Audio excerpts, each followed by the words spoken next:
Vamos a leer 2 de Timoteo capítulo 1, del 1 al 7, y dice así: Pablo, apóstol de Cristo Jesús por la voluntad de Dios, según la promesa de vida en Cristo Jesús, a Timoteo, amado hijo, gracia, misericordia y paz de parte de Dios Padre y de Cristo Jesús nuestro Señor.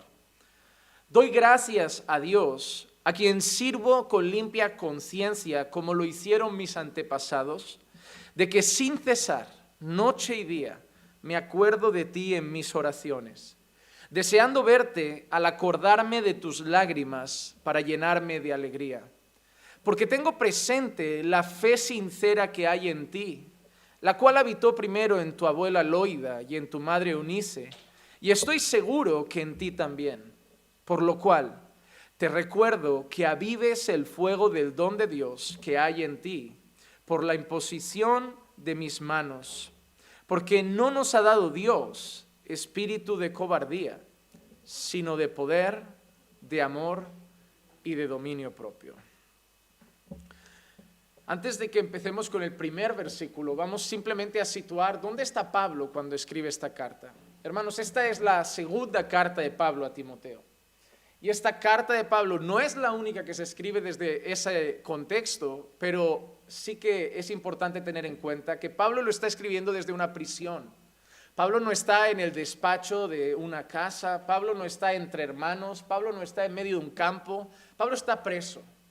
Pero hay una diferencia en esta situación de estar preso de Pablo, y es el hecho de que Pablo además en este caso sabe que ya no va a salir con vida.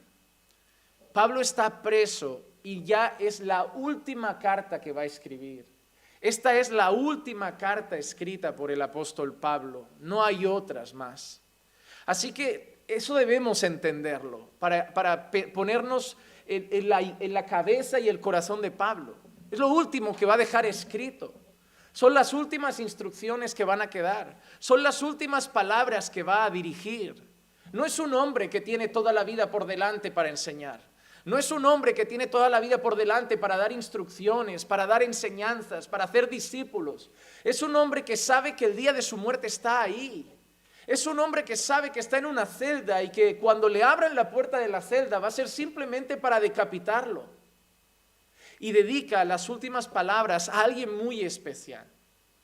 Las dedica a Timoteo. No las escribe a otra iglesia en general, no las escribe a todos los cristianos en general, sino que escribe a alguien muy querido por él, a Timoteo. Pablo podía estar por un lado tranquilo. Pablo había hecho un buen trabajo. El evangelio no se acababa con Pablo.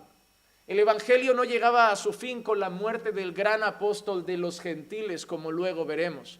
Pablo había fundado muchas iglesias. Pablo había hecho mucho trabajo evangelístico. Pablo había viajado por muchas ciudades, había levantado muchos ancianos, había preparado muchos siervos y soldados para la batalla y había hecho muchísimos discípulos. Así que Pablo ya quizá había enseñado lo que tenía que enseñar, había predicado lo que tenía que predicar, pero había alguien que estaba en su corazón y al que quería dirigirle las últimas instrucciones para su vida, para su ministerio, pues Timoteo sí iba a seguir trabajando. Él no estaba preso y pronto para morir. Timoteo iba a seguir sirviendo. Timoteo era uno de los discípulos más directos de Pablo, posiblemente alguien que había caminado, estudiado y aprendido mano a mano con Pablo durante mucho tiempo. Y Pablo sabe que él sí se queda. Y hay algo bonito en eso. Pablo le da instrucciones a ese pupilo, porque al final lo que debemos hacer, aquellos que servimos al Señor, es eso. Sería un trabajo que acaba en fracaso si el ministerio acaba con uno y no sigue si uno ya no está. A mí me preocupa cuando a veces recibo correos electrónicos de personas que me dicen: pastor, estamos en una situación complicada en nuestra iglesia, el pastor murió, ahora no sabemos qué hacer. En algunos casos la esposa tomó el control, un hijo tomó el control porque algunos creen que es algo hereditario, algunos quedan a la deriva. Y me dicen: ¿qué hacemos? Y lo más sorprendente es que a veces pregunto: ¿no? ¿Cuántos años tiene esa iglesia? Debe ser 9. Y me dicen: no, esta iglesia tiene 20 años. Digo, ¿algo está mal si no hay nadie que puede seguir la obra tras la muerte de un pastor? Porque lo primero que un pastor tiene que estar pensando es, ¿qué pasaría si yo mañana tengo un accidente? ¿Qué pasa con toda esta gente? Por eso siempre es buena la pluralidad de ancianos. Si Marcos tiene un accidente, sigo yo. Si yo tengo un accidente, sigue Marcos. Y otros vendrán después. Solo hay que orar para que los dos no tengamos el accidente. De momento. Tenemos que viajar separados. Nunca cogeremos un avión juntos. Pero es importante. Y Pablo lo ha hecho bien.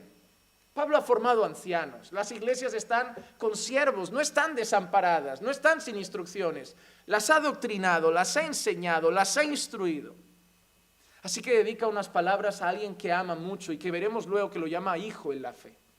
Esas palabras están llenas de cariño y de ternura. Y cuando leemos las palabras de Pablo en su última carta, no es intenta sobornar a un carcelero, intenta hacer algo para que me saquen, que hagan oración para que Dios me libre. No, Pablo no está preocupado, Pablo no está angustiado, Pablo no está llorando por las esquinas esperando un milagro de Dios. Es más, Pablo tiene la convicción que ha llegado su hora. Y en las últimas palabras, en vez de mostrar tristeza, angustia o preocupación, es más, anima a Timoteo. Le anima en varias direcciones, le anima a estar firme en la fe, le anima a no negociar la verdad, le anima a predicar a tiempo y fuera de tiempo y a hacer obra evangelística.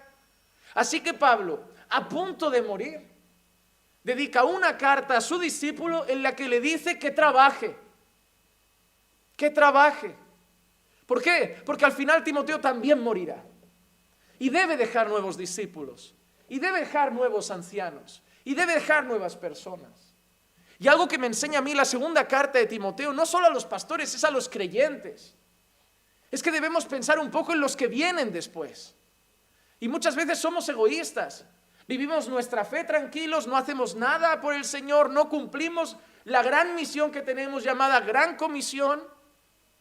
Y simplemente esperamos que el día que nos muramos nos hagan un bonito funeral y digan a todo el mundo que ya estamos en la presencia del Señor. Pero hermanos, no nos preocupamos por los que vienen detrás, por las próximas generaciones. ¿Quién viene después de nosotros? ¿Quién son los próximos siervos de Caminando por Fe? Maestros de Caminando por Fe, pastores de Caminando por Fe, siervos de la Iglesia de Cristo. Pablo hizo un buen trabajo y quiere que Timoteo trabaje. Porque un día también se apagará él, marchará con el Señor. Y lo llama a estar firme, a servir, a predicar. Es algo que veremos a lo largo de toda la carta.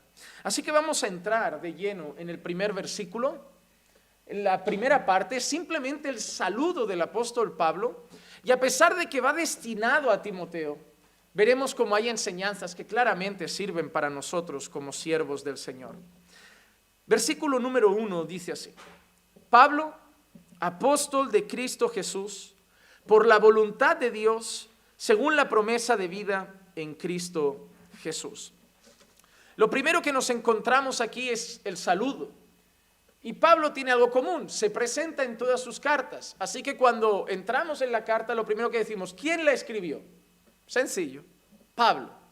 Muchas personas, por el lenguaje que utiliza, por ejemplo, la carta a los hebreos, piensan que es una carta paulina. Yo soy uno de ellos. Sin embargo, Hebreos tiene algo diferente a las otras, que Pablo no se presenta.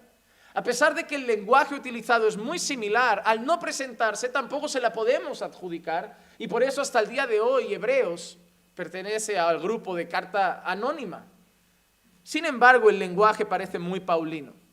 Pero en este saludo, Pablo da 3 detalles principales sobre su ministerio, sobre quién es, sobre quién escribe la carta. En primer lugar, se presenta como apóstol de Cristo Jesús. En segundo lugar, se presenta como apóstol por voluntad de Dios. Y en tercer lugar, se presenta como apóstol según la promesa de vida en Cristo Jesús. Y eso es el Evangelio. Así que tenemos a un hombre llamado Pablo, que está escribiendo una carta y que no es cualquier persona. Es un apóstol de Cristo por voluntad de Dios y según la promesa del Evangelio. Y quiero hacer un inciso aquí antes de seguir con el saludo. Y es el hecho de ese nombre, apóstol. ¿Y por qué voy a hacer un inciso? Para explicar algo que yo creo que ya todo el mundo debería saber, pero por lo que veo en muchas iglesias a nuestro alrededor, la gente ha olvidado. Y es la gran pregunta de si hoy hay apóstoles. De si hoy hay apóstoles. ¿Saben cuál es el problema? El problema radica normalmente en la mala comprensión de un texto de Efesios y en que se justifican cuando decimos que solo habían 12, en decir que la Biblia llama apóstol a alguna otra persona más allá de esos 12. Pero la primera cosa que yo pregunto, ¿en qué idioma se escribió el Nuevo Testamento? En griego. ¿Se escribió en griego? ¿Sí o no? Okay. La palabra apóstol que nosotros tenemos en castellano, la traducción viene de una palabra griega que es apóstolos. Y la palabra apóstolos tiene un significado muy simple en griego, que significa enviado. Cualquier persona que ha sido encomendada a una misión, cualquier persona que ha sido enviada a hacer una tarea, se puede considerar apóstolos. Incluso en algo que no fuera cristiano, se podría llamar a alguien así porque ha sido encomendado. Incluso un soldado que tiene que llevar una carta a otra ciudad sería un apóstolos. Alguien enviado y encomendado a una misión.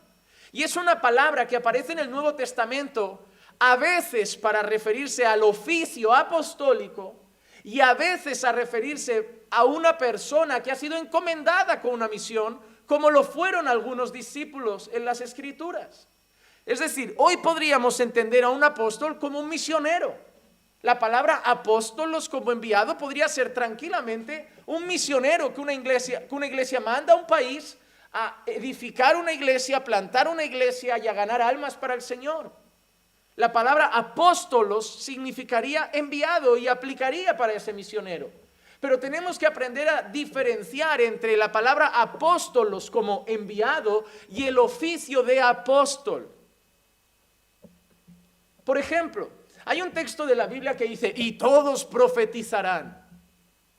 ¿Sois todos profetas? Eso es el no saber entender la diferencia entre profetizar y el oficio de profeta. La mala comprensión de la Biblia está llevando a muchos errores a la iglesia de hoy. Así que si la Biblia muestra en el Nuevo Testamento la palabra apóstolos en griego, traducida como apóstol en castellano, en otras personas que no fueron los 12, es porque simplemente significa enviado o encomendado. Pero apóstoles de Jesucristo como oficio apostólico no habían más que los que Jesús escogió, que aquellos que fueron designados por Jesús, es más, tenían que cumplir unos requisitos. Vamos a ver, para entender más esto, qué requisitos tenían que cumplir los apóstoles, los que ejercían el oficio apostólico. En primer lugar, tenían que ser testigos oculares de la resurrección de Jesús. Testigos oculares. Hechos capítulo 1, versículos 21 y 22 dice, por tanto, es necesario que de los hombres que nos han acompañado todo el tiempo que el Señor Jesús vivió entre nosotros, comenzando desde el bautismo de Juan hasta el día en que de entre nosotros fue recibido arriba, uno se ha constituido testigo con nosotros de su resurrección. ¿A quién están escogiendo? ¿Lo recuerdan? Al sustituto de Judas. Y para buscar a ese sustituto, ellos presentan unos requisitos. Que sea alguien que nos ha acompañado durante la vida de Jesús, el ministerio de Jesús, desde el bautismo de Juan hasta su resurrección. Alguien que ha estado con Jesús, que ha escuchado a Jesús, que ha caminado con Jesús, que ha estado con nosotros. Ese era el primer requisito. A la hora de buscar el sustituto de Judas, que sabemos bien que fue Matías. Entonces, Guillermo Maldonado lo vio, vio la resurrección. ¿Cash Luna entra aquí? ¿Algún apóstol de hoy entra aquí? Pues ya está, hermano, ya está. No hay más vuelta de hoja. Ya, pero es que en Efesios dice que les dio a unos ser apóstoles, a otros profetas, a otros. Pero lee el contexto y lee entero. Cuando habla de eso, cuando se está refiriendo a eso, luego dice que la iglesia, el edificio, está edificada y construida en el fundamento de apóstoles y profetas. ¿Y qué es el fundamento?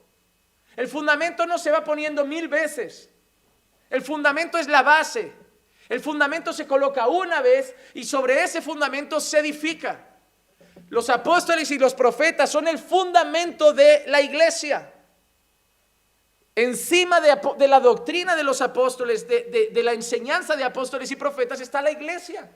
¿Cuál es nuestra enseñanza sino la enseñanza apostólica y la enseñanza de los profetas? Sobre eso el Señor ha edificado la iglesia y los ministerios. Ellos son el fundamento. Los apóstoles que habían con Jesús y los profetas que habían en el antiguo pacto son el fundamento de la iglesia. No significa que ahora siguen habiendo más, pero también es que además lógica. Esos hombres lo dieron todo por Jesús. Los de hoy viven ricos. Los profetas de verdad perdieron la cabeza por predicar el mensaje. Hoy viven en hoteles y rifándose, y además las profecías que traen son de coches, casas, dinero.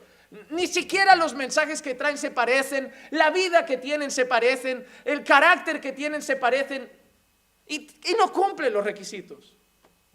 El primer requisito era ser testigo ocular de la resurrección. Y tienen otras referencias que pueden buscar: Hechos 10, 39 al 41, 1 Corintios 9, 1 o 1 Corintios 15, 7 y 8. El segundo, testificar con señales y prodigios. Testificar con señales y prodigios. Mateo 10, 1. Entonces, llamando a sus 12 discípulos, Jesús les dio poder, a esos 12 les dio poder sobre los espíritus inmundos para expulsarlos y para sanar toda enfermedad y toda dolencia. Hechos 5, 12. Por mano de los apóstoles se realizaban muchas señales y prodigios entre el pueblo, y estaban todos unánimes en el pórtico de Salomón. Así que algo que también testificaba que esos hombres eran enviados por Jesús, escogidos por Jesús para el oficio apostólico, eran las señales y prodigios que los respaldaban. Hermanos, son hombres que uno se cayó de una ventana, murió y resucitaron a ese chico. Son hombres que se encontraron un paralítico y le dijeron: no tengo oro ni tengo plata, pero lo que tengo te lo doy, en el nombre de Jesús levanta y anda. Son hombres que traían endemoniados y enfermos, y dice que incluso la sombra de Pedro, por donde pasaba Pedro, sanaba a los enfermos, liberaba a los endemoniados. Hoy no, hoy si no pasa te dicen que te faltó fe. Hoy depende de ti, es que no has creído suficiente. Si pasó es mi mérito, si no pasó es tu culpa. Mira qué espabilados, ¿eh? Te has curado, es que soy un apóstol. No te has curado, es que te faltó fe. Es que son listos. No sé si ellos son muy listos o el pueblo muy tonto. Porque hasta los que no son cristianos lo ven y no les cuadra. Los católicos no ven lo de los apóstoles. Los testigos de Jehová no ven lo de los apóstoles. Solo nosotros lo hemos empezado a ver. ¿No parece un poco absurdo que hasta las sectas se han dado cuenta que eso no tiene mucho sentido? Primer requisito, testigo ocular de la resurrección. Segundo requisito, testificar con señales y prodigios. Y no me vengan a decir: es que ellos hacen... Dos cosas. Tienen que cumplir todos los requisitos. No me basta que cumplan uno. Y otra cosa, ya enseñamos el otro día que los siervos de Satanás también pueden ser usados con señales y prodigios. Así que eso no nos vale. Y en tercer lugar, tenían que haber sido escogidos personalmente por Jesús. A lo largo del caminar de Cristo, muchas personas se convirtieron en masa. Llegaban discípulos por la predicación de otros. Pero los apóstoles fue algo peculiar. No llegaron por la predicación de otros. Jesús los escogió personalmente. Los escogió personalmente. Tú y yo no estamos aquí porque Jesús vino y nos dijo: te quiero para mí. Indirectamente sí, Él nos ha escogido, pero no se ha presenciado, se ha personado entre nosotros. No nos ha dicho como a un Mateo: levántate y sígueme. No lo nos ha dicho como a un Pedro: vente, que te voy a hacer pescador de hombres. No lo hemos visto. Somos escogidos de Dios. pero a ellos los escogió personalmente. Marcos 3:14 dice así: y designó a 12 para que estuvieran con él y para enviarlos a predicar.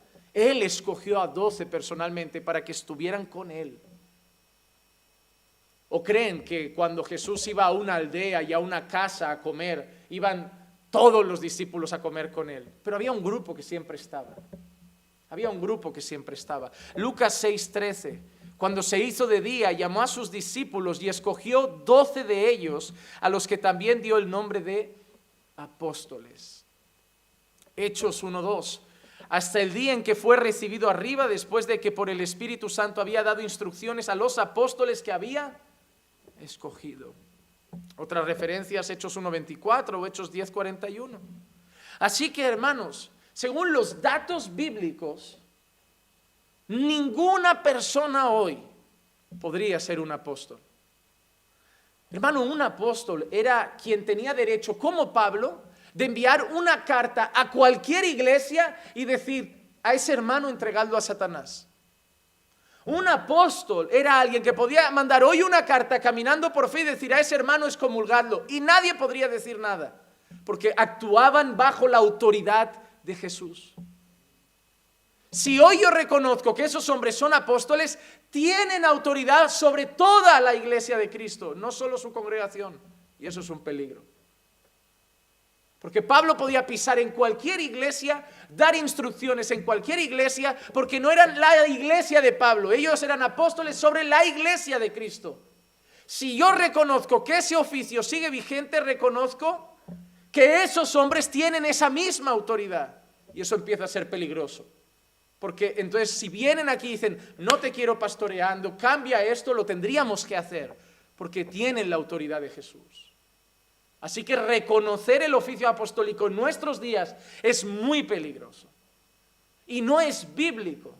Y el dato más curioso es que desde la fundación de la iglesia y que la iglesia se empiece a esparcir, tal y como vemos en el libro de Hechos, hasta el año 2001 nadie se había nombrado apóstol.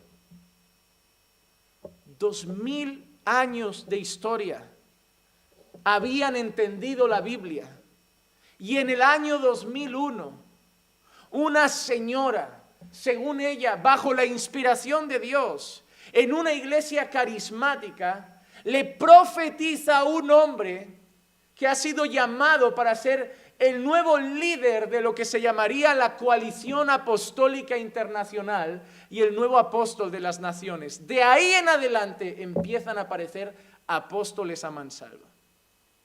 2001. ¿Cómo podemos creer en algo que empieza en 2001? ¿Se han equivocado 2000 años de historia? ¿Se han equivocado 2000 años de creyentes? ¿Se han equivocado 2000 años de pastores que no habían visto más apóstoles y profetas, y ahora somos más listos, más ungidos y más sabios, y hemos entendido que hay que empezar a levantar apóstoles? Que ya no importa que los elija Jesús, los puede elegir Maldonado mismo. No, hermano, la historia y la Biblia respaldan la idea de que no hay apóstoles en los días de hoy. Hoy si abres 4 o 5 iglesias ya te llaman apóstol. No, eres un plantador de iglesias, un evangelista, un misionero, un pastor.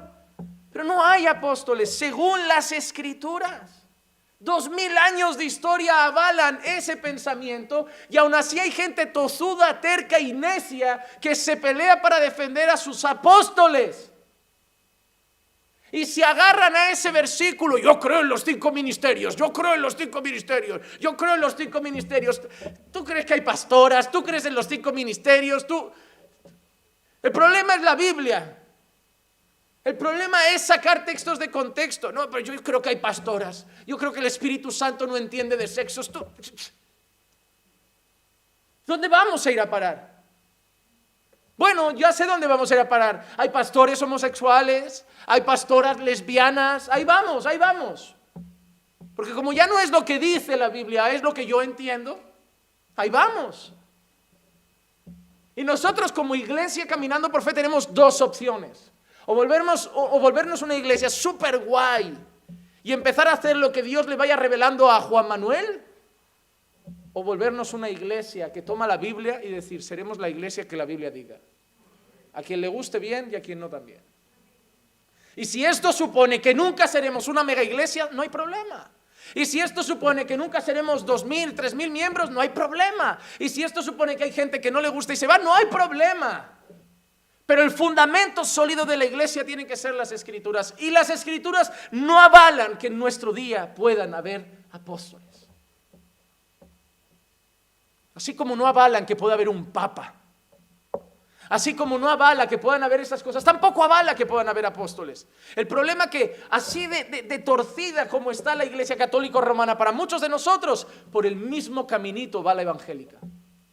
Por el mismo caminito va la evangélica. Lo que hace como 500 y pico años le intentaron dar la vuelta y volvernos a abrir los ojos y ponerlos en el evangelio con la reforma, somos necios y nos gusta la oscuridad y volvemos a ir para allá. Por eso bien dijeron una vez que semper reformanda. La iglesia siempre se debe estar reformando porque tiene tendencia a volverse al error. Volverse al error. Y Dios tiene que seguir levantando voceros que afirmaos en la palabra. Afirmaos en la palabra. No se trata de lo que Dios pone en mi corazón. Nada de lo que salga de este púlpito jamás, ni de Marcos ni de mí. Dios nos libre de empezar un mensaje diciendo, Dios ha puesto en mi corazón. Dios, no, jamás. Jamás. El corazón es engañoso.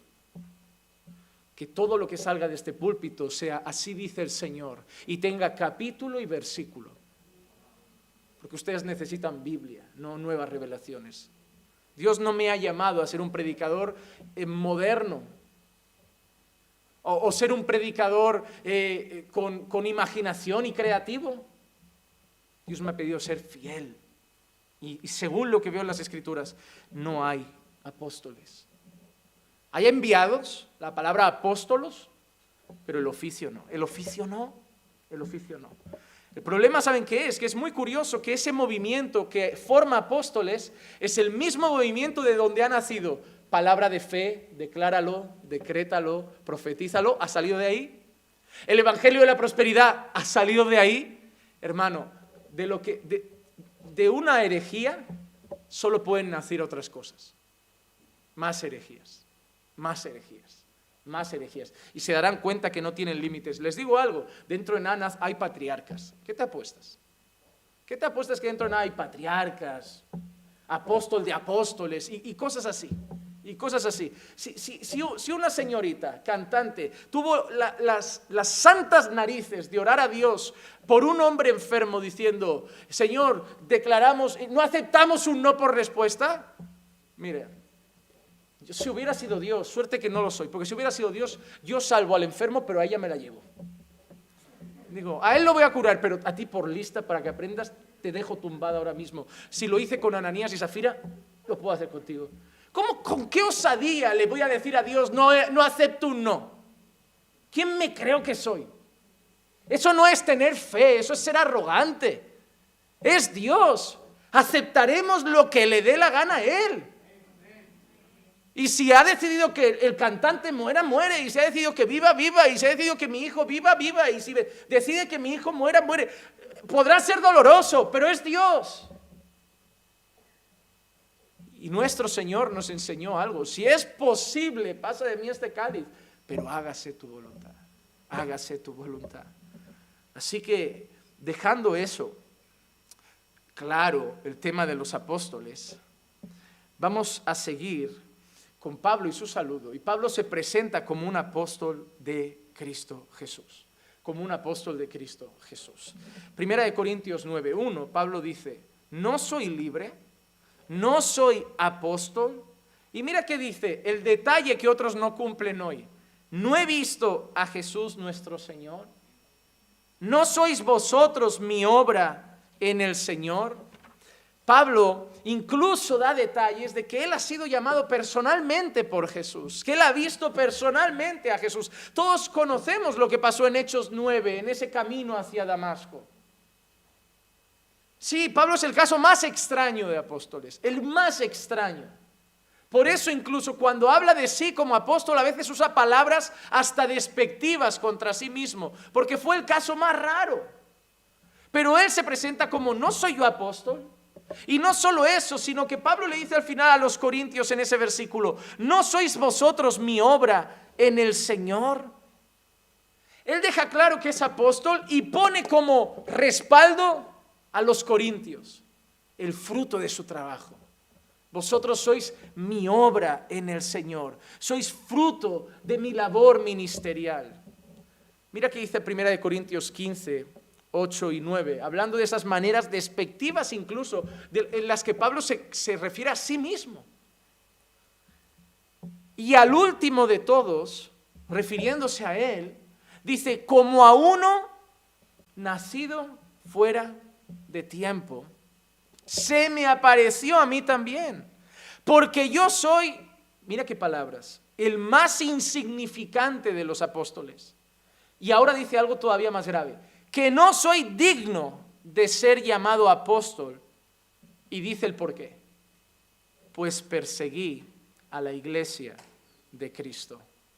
Hermanos, si hay algo que a mí me asombra de Pablo, es la humildad que tenía. Me da una lección. Yo no sería nunca capaz de decirle a la gente: yo tengo 500,000 seguidores en Facebook. Luego leo a Pablo y digo: seguidores. Tú no tienes que mirar eso. Pablo podía sacar un currículum de: yo he plantado tantas iglesias, yo he hecho tantos discípulos, yo he alcanzado tantas naciones con el evangelio. Pero Pablo nunca se presentaba así. De los pecadores el primero, de los apóstoles el último, el más insignificante: no soy digno. ¡Wow! ¡Qué humildad! ¡Qué humildad! Porque si Pablo tenía que destacar algo, era a Cristo, el evangelio y a Dios. ¿Cómo fallamos nosotros en eso, verdad? Presentando nuestros logros, nuestras metas, nuestros seguidores, nuestros likes de las publicaciones, todo lo que yo hago por el Señor. Yo evangelizo cada día, yo ayuno cada día. Pablo no decía eso. No decía eso. Cuidado con mostrar a los demás lo que tú haces para Dios. La gente necesita ver a Dios, no tus hazañas para Dios. Que otros te alaben, que otros puedan decir de ti: es un gran siervo. Pero cuidado con cómo tú te presentas. No vaya a ser que el deseo de tu corazón no es que conozcan el evangelio, sino que te aplaudan a ti mismo. Yo recuerdo en algunas iglesias en las que he pisado el pie, el tiempo típico de los testimonios. A veces se da ese tiempo de: bueno, alguien quiere contar un testimonio. A mí me hacía gracia mucho la típica señora, a lo mejor, que subía. Parecía humilde y empezaba: hermana, yo te digo, no desistas de tu marido, porque yo he ayunado días seguidos, yo he ayunado noches enteras, yo he orado durante semanas, yo me he encerrado en el cuarto, yo he hecho esto, y ahora mi esposo sirve al Señor. La gloria es para Dios. Terminaban así como para cumplir, pero te habían dicho durante media hora todos sus ayunos, sus oraciones, sus largas luchas por la vida de su marido. Y está bien orar, y está bien ayunar, y está bien batallar y rogar a Dios por el alma de tus seres queridos. Pero ¿por qué tienes que contar eso y no simplemente decir: no desistas, Dios salva? Y sin contar tus hazañas. Porque entonces la otra persona puede llegar a pensar: ¿será yo que no soy tan espiritual como la hermana y por eso mi esposo no se salva? Hermano, cuidado con presentar tus méritos y hazañas ante las personas. Lo que haga esta, no lo tiene que saber esta. Esto no representa solo cuando des limosna, esto aplica a todo. Lo que tú hagas para Dios, lo sabe quien lo tiene que saber. Lo sabe Dios. Ya está. No hay que exhibirlo, no hay que publicarlo, no hay que contarlo, porque lo que busca el siervo de Dios es la exaltación de su Señor. Pablo se refiere a los corintios diciendo que él es el último de todos, como nacido fuera de tiempo. Posiblemente la expresión "como nacido fuera de tiempo" hace alusión a que la elección de Pablo para el apostolado fue posterior a la del resto. Es como que los apóstoles nacieron todos al mismo tiempo, la elección de los 12, pero la elección de Pablo fue posterior. Y por eso puede usar la expresión como nacido fuera de tiempo. Aún así dice que se le apareció el Señor también a él como a los 12. Sin embargo, luego dice, soy el más insignificante de los apóstoles. Y no soy digno de ser llamado apóstol, pues perseguí a la iglesia de Dios. Ahí sí que hay pesar en las palabras de Pablo. Ahí sí que hay dolor en las palabras de Pablo. Cuando vi la película, no sé si la habéis visto, no quiero hacer ¿se dice que spoiler? ¿O cómo se llama esto? Bueno, no sé si habéis visto la película de Pablo, apóstol de Cristo. Más allá de los ajustes o no que puedan tener, siempre tenemos una cosa los cristianos. Cuando vemos una película no cristiana, la disfrutamos. Cuando vemos una película cristiana, solo estamos analizando los detalles no bíblicos que aparecen en la película. Le digo, en vez de disfrutar el mensaje que podríamos sacar de todo esto, estoy pensando, yo no recuerdo a Lucas en la prisión con Pablo ahí. Esto no me cuadra. En este viaje no estaba Lucas. Y yo digo, tío, quédate con la enseñanza. O sea, da gracias que han hecho una película que habla de Dios. Da gracias que han hecho una película que habla del Señor. Encima te pones a recomendar otras que no hablan del Señor. Esa no la recomiendo porque tiene cosas no bíblicas, pero es que el otro no lo vas a ver. El otro al menos va a ver que el Evangelio habla de predicar, de perdonar, de amar al prójimo. No sé, a veces somos muy necios. Por ejemplo, te voy a decir una cosa. Hay una película que es antibíblica en muchos aspectos, pero es un peliculón. No es un peliculón. Pero las rocas hablan. A ver, las rocas hablan. Y ahí hay una guerra que ni en El Señor de los Anillos. Y después los ángeles salen de las rocas y unas cosas muy extrañas. Pero es un peliculón. La fe de ese hombre, cómo batalla. Yo me quedo con eso.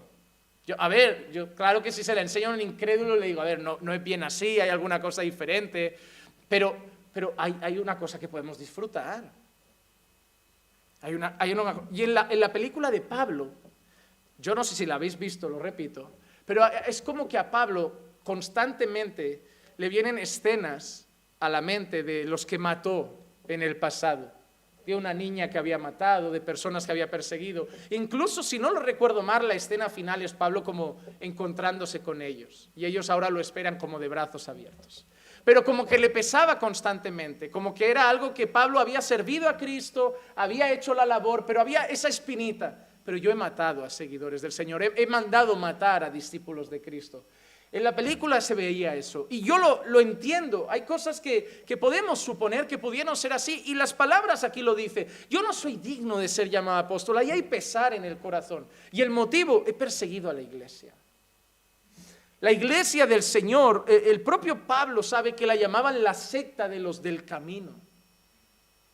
¿Por qué? Porque para los judíos de aquella época, fariseos, saduceos, eran una secta.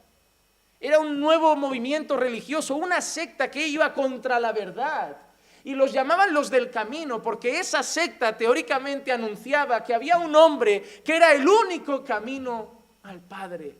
Y se les bautizó en lenguaje, ya me entienden lo que quiero decir, se les otorgó el calificativo de la secta de los del camino. Y Pablo había sido un feroz perseguidor de ellos.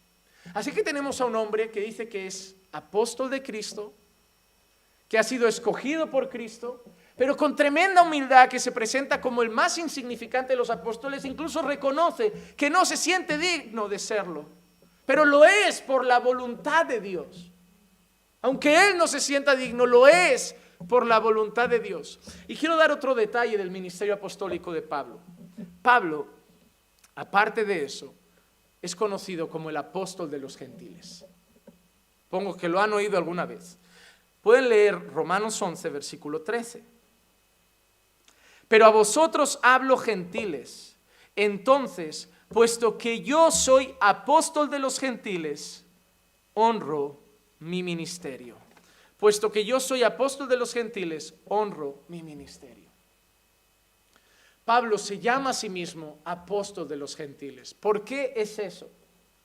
Porque a pesar de que hubieron algunas conversiones de judíos a lo largo del ministerio de Pablo, cuando vemos la gran totalidad de conversiones que se dan en su ministerio apostólico, en su gran mayoría son gentiles, personas que no son de origen judío, personas que principalmente son de territorios griegos, donde reina el paganismo.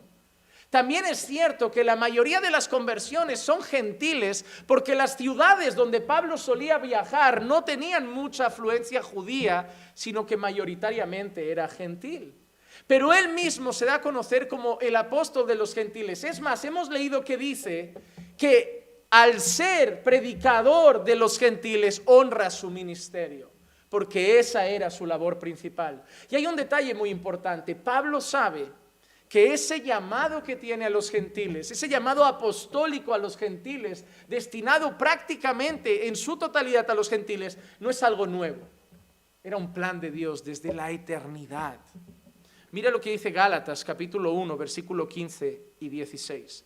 Pero cuando Dios, que me apartó desde el vientre de mi madre y me llamó por su gracia, tuvo a bien revelar a su Hijo en mí para que yo lo anunciara entre los gentiles, no consulté enseguida con carne y sangre.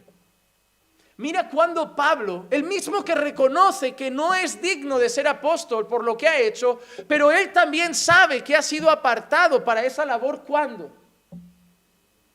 Desde el propio vientre de su madre.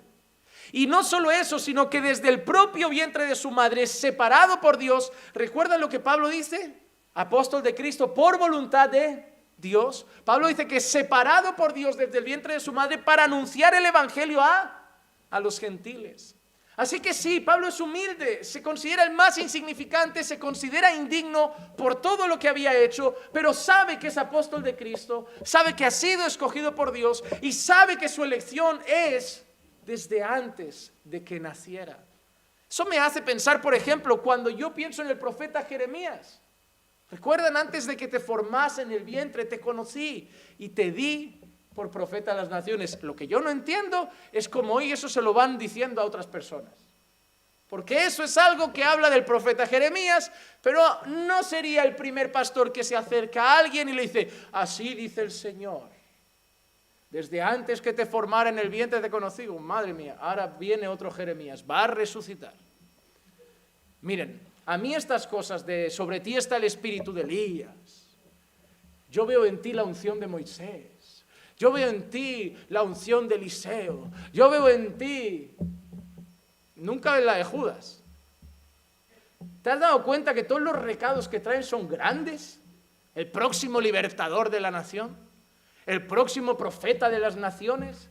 Y espérate que estamos en diciembre, que ahora vienen las declaraciones proféticas de Nochevieja. Espérate que ahora llega que se les podía caer la cara de vergüenza porque las del año pasado eran años brillantes y me parece que no dieron en el clavo. Me parece que nadie se puso a anunciar el COVID, todos eran el año de la tercera dimensión espiritual, el año de nuevos niveles espirituales, el año de la abundancia, el año de la cosecha, y lo que hemos cosechado es una pandemia que ha parado el mundo, pero te digo una cosa, este año lo volverán a hacer y los tontos los volverán a escuchar. Es así, ¿eh? A mí llega un punto y ya me estoy cansando de denunciarlos. Porque los necios, aunque esos dos que vemos ahora se estén divorciando, la otra ahora se ha abierto su propia iglesia y estén haciendo esas burradas, ahí siguen, siguiéndolos. Es lo que yo me pregunto, ¿qué tendrán que hacer para que alguien abra los ojos? El poder de engaño que respalda a esta gente, usados por el mismo diablo, es tan grande que tiene a gente ciega. Pero tengo un consuelo, a los escogidos de Dios no los van a engañar. A los escogidos de Dios no los van a engañar. Engañarán a otros, pero no al pueblo de Dios. Así que, hermanos, tenemos a un hombre que se llama Pablo, apóstol de Cristo por voluntad de Dios, llamado apóstol de los gentiles y escogido por Dios desde antes de que naciera. Eso nos ha de pensar también en nuestros llamados, en nuestras elecciones. Puede ser que Dios te llamara con 20 años, con 19, con 30, con 40, o incluso al ministerio pastoral con 25, con 30, con 40 años, pero sabemos que fuimos escogidos desde antes de la fundación del mundo. Así que hemos visto el autor de la carta. Uy, me va a dar tiempo solo de otro más. Versículo 2, vemos el destinatario. Esto va a llevarnos muchos meses. Por lo que veo se nos va a alargar. Pero hermanos, creo que va a valer la pena. Si lo hacemos así despacito, tampoco se me aburren. Va a valer la pena. Hemos visto el autor, vamos al destinatario. A Timoteo, amado hijo, gracia, misericordia y paz de parte de Dios Padre y de Cristo Jesús, nuestro Señor. El autor es Pablo, el destinatario es Timoteo. Y me quiero centrar en Timoteo en una palabra que Pablo usa llena de cariño y cercanía, amado hijo. Quiero añadir algo, este movimiento apostólico moderno se ha inventado ahora una cosa que le llaman paternidad espiritual. El nuevo concepto, es el boom de nuestra época. La paternidad, la cobertura. La única cobertura que existe es la del móvil y falla mucho. Hermanos, se inventan cada cosa. Yo he escuchado a esos hombres decir, si en tu iglesia no hay cobertura apostólica, no hay poder de Dios. Mientras esté la cobertura del Espíritu Santo, hay poder de Dios. Hermanos, se inventan muchas cosas y las sacan de estos textos. De Pablo diciendo, ¿no ves? Pablo era la cobertura de Timoteo. Pablo era la paternidad de Timoteo. Pero ellos lo tuercen de una manera para someter a las personas a ellos. Y la expresión de Pablo era simplemente una muestra de afecto y cariño. Como el que yo puedo tener con alguien al que llevo discipulando y trabajando 10 años. Y que lo miro y me dice, miren, el pastor Juan Manuel para mí es que ya es como un padre. No soy su padre, no tiene mi cobertura.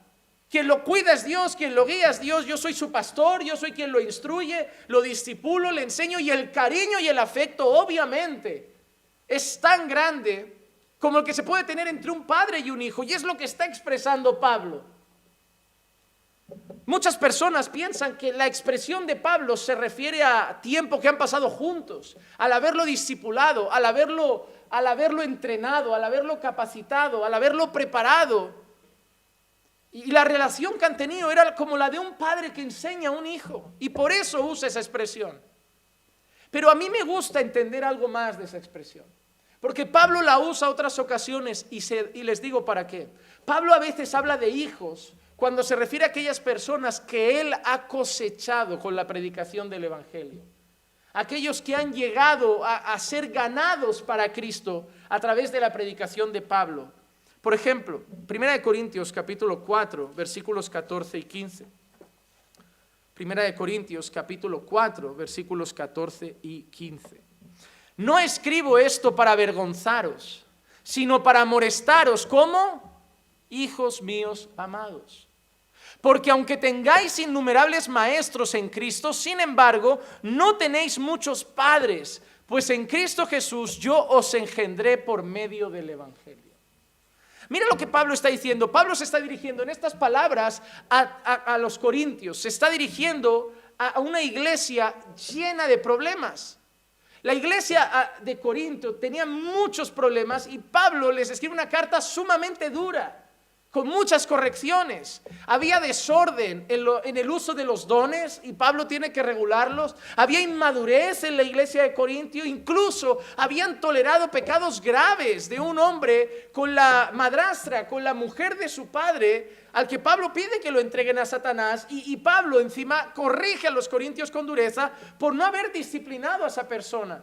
Pero a pesar de ser una carta dura, Pablo dice que no les escribe para avergonzarles.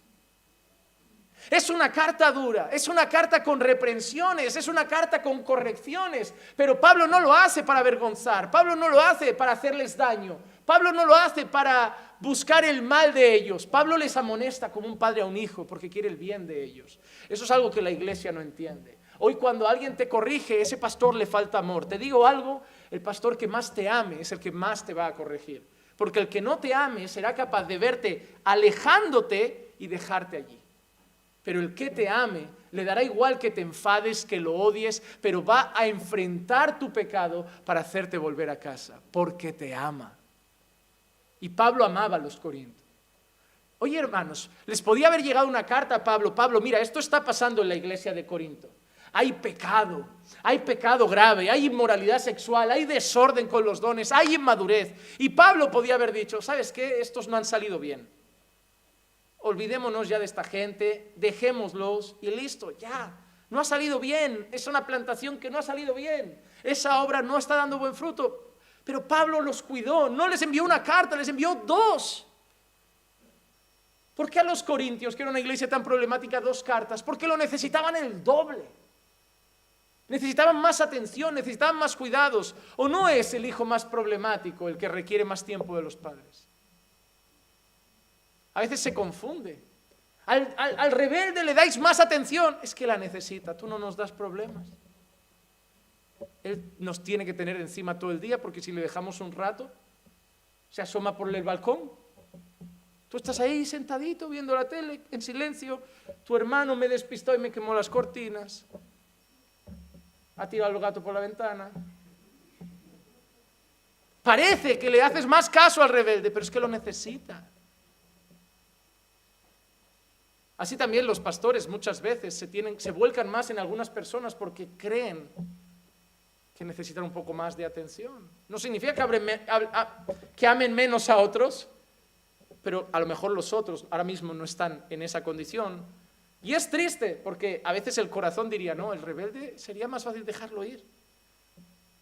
Incluso yo he llegado a hablar con pastores y decir, no te centres en los que dan problema, hay tanta gente que no los da. Digo, ya, pero el que da problema es el que necesita un pastor, el otro está muy bien. El otro no se va a ir, está tranquilo. Claro, todo tiene un límite. Mientras veas que es una oveja, si te das cuenta es una cabra, no pierdas el tiempo. Tenemos que pastorear ovejas, aunque sean rebeldes en alguna ocasión, pero no cabras, no cabras. Y ahí es donde entra el discernimiento. Entonces Pablo escribe como un padre que amonesta a un hijo. Los llama como hijos amados. Incluso Pablo dice, porque tenéis muchos maestros, ¿verdad? Muchos maestros les dice. ¿A qué se refiere? Que posiblemente después de la salida de Pablo, las personas que han habido allí enseñando, predicando, discipulando, tenéis muchos maestros, dice, pero padres, pero no tenéis muchos padres. Y se refiere a él en eso, por lo que los ha llamado hijos. ¿En qué sentido? Dice, pues en Cristo Jesús yo os engendré por medio del Evangelio. Por eso Pablo dice, tenéis muchos maestros, pero no tenéis muchos padres, porque yo os engendré por medio del Evangelio. Esa expresión de Pablo no significa que él los ha ganado. Pablo en otras ocasiones ha dicho que el fruto es del Señor.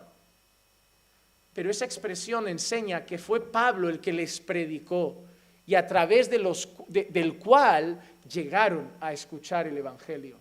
Pablo fue el canal usado por Dios para que esas personas conocieran el Evangelio y por eso les dice haberlos engendrado por el Evangelio. Tienen muchos maestros, pero Pablo se llama padre en el sentido de que él los ha engendrado en el Evangelio, de que él ha sido el instrumento usado por Dios para predicarles la palabra, Y es posible que fuera lo que pasara con Timoteo, que Pablo fuera la persona encargada de predicar a Timoteo y alcanzarlo para la gloria de Dios. ¿Por qué? Hechos 16, 1 y 2 dice, llegó también a Derbe y a Listra, y estaba allí cierto discípulo llamado Timoteo, hijo de una mujer judía creyente, pero de padre griego, del cual hablaban elogiosamente los hermanos que estaban en Listra y en Iconio. Así que vemos que Timoteo está en una ciudad donde Pablo ha ido a predicar el Evangelio. Por eso es muy posible que se dirija a él como un hijo, como alguien que él ha predicado, que él ha enseñado, que él ha instruido en alguno de sus viajes misioneros, donde se encontraba en Listra. Y nos da un detalle de Timoteo muy curioso, que su madre era una mujer judía creyente y su padre era griego. Timoteo era un hombre del que dice que hablaban elogios incluso de ciudades vecinas, de Iconio, y da ese detalle de su familia. Su madre era una creyente convertida y su padre un griego, no creyente. Hermanos, no es que su madre se uniera en yugo desigual, lo que pasaba mucho en aquella época, que habían personas casadas y una de ellas conocía el Evangelio. Claro, no se separaban. Está prohibido unirse en yugo desigual, pero si estamos unidos sin Cristo y uno conoce el Evangelio, debemos seguir casados. Debemos seguir casados. Incluso el apóstol Pedro da una instrucción a esas mujeres, especialmente pasaba con mujeres, que dice que si alguna está casada con un desobediente, que por su buen testimonio gane a su marido. Las llama a tener un testimonio ejemplar para ver si Dios pueda tener misericordia del esposo. Esas son las palabras que el apóstol Pedro dirige. Así que habla de Timoteo como hijo de un matrimonio mixto, una judía creyente, una judía que se había convertido a Cristo, un padre griego no creyente, un hombre del que hablaban elogios en Listra, en Iconio también. Y cada vez que vemos que se habla de Timoteo, se habla de él como alguien que tiene una fe genuina, como alguien que tiene buen testimonio, como alguien que conoce las Escrituras, como alguien que tiene un amor profundo por las almas, un amor profundo por el Evangelio. Así que Pablo no se está dirigiendo a cualquier persona.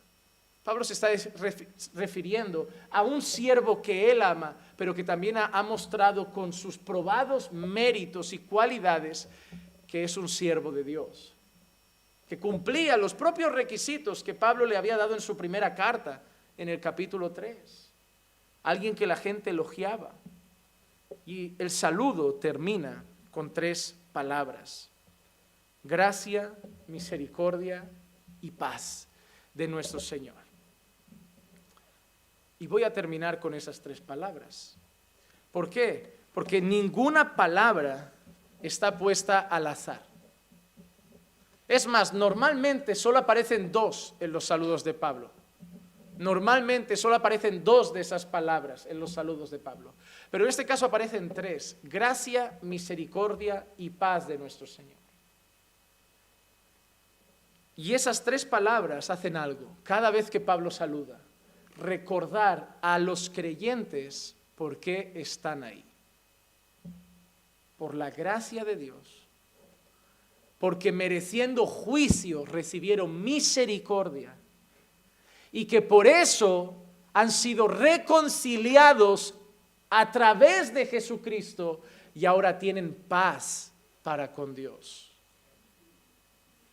Con ese saludo, gracia, misericordia y paz de nuestro Señor Jesucristo, Pablo le está diciendo a su discípulo y a los otros creyentes, a los que saludaba igual en otras cartas, le está diciendo: recordad que sois salvos por gracia, que habéis recibido la misericordia de Dios y que eso ha traído que estáis en paz con Dios por medio de nuestro Señor Jesucristo. Antes de empezar a hablar y después, al terminar una carta, Pablo siempre empieza sus cartas y termina sus cartas recordando a los creyentes por qué son creyentes. Y luego les explica.